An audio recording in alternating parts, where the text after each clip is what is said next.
I wanted to learn how to do this myself. So thank you guys for that. Force me into a situation where I either fix it or don't wear the watch. I wore it once with a dead battery, and then I kind of regretted that when I had to keep looking at my phone to tell the time.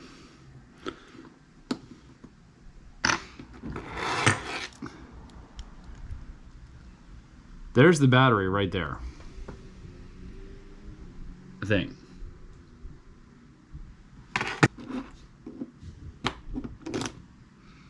There we go. So maybe that's what this tool is for. I really don't know. I really don't. I don't even know the name of this tool. It looks like it could be a flathead screwdriver or a pry thingy of some sort. I doubt this battery will shock me because it's pretty sure it's dead. A little lever right here. I'm going to take the screwdriver. Oh, nope. Pop that out, and now your battery is out. All we should have to do now is put the new battery in, and we're done.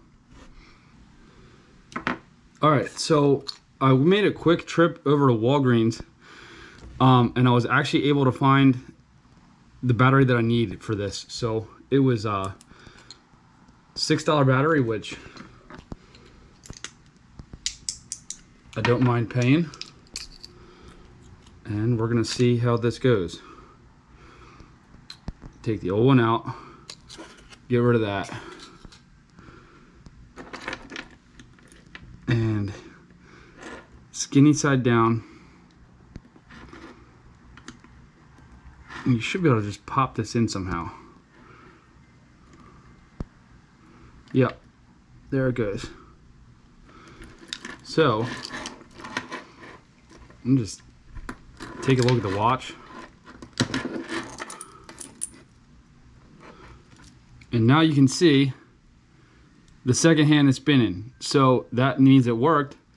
Now, really it's just up to me to put this thing back together the right way, and I'm done.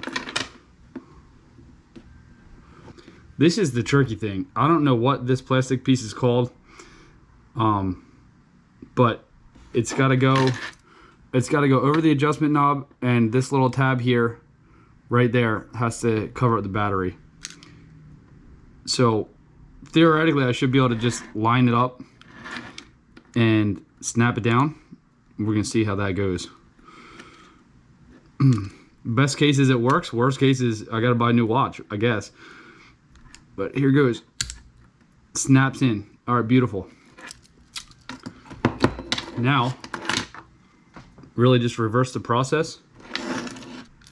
Now I'm just going to grab this, get my spanner wrench out. And again, this wrench is crappy quality, but it's better than anything I had at home that would otherwise do this job.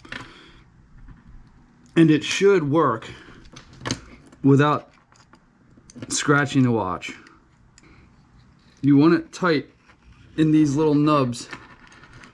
So I like to keep pressure on the spinner wrench and spin it at the same time. It's the only way.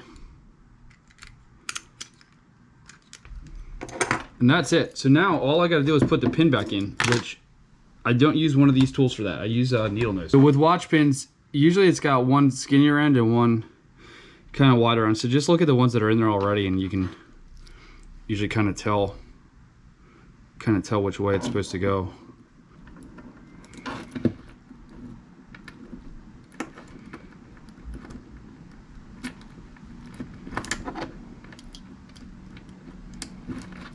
All right, so that's in. Like my watch kind of loose. There we go.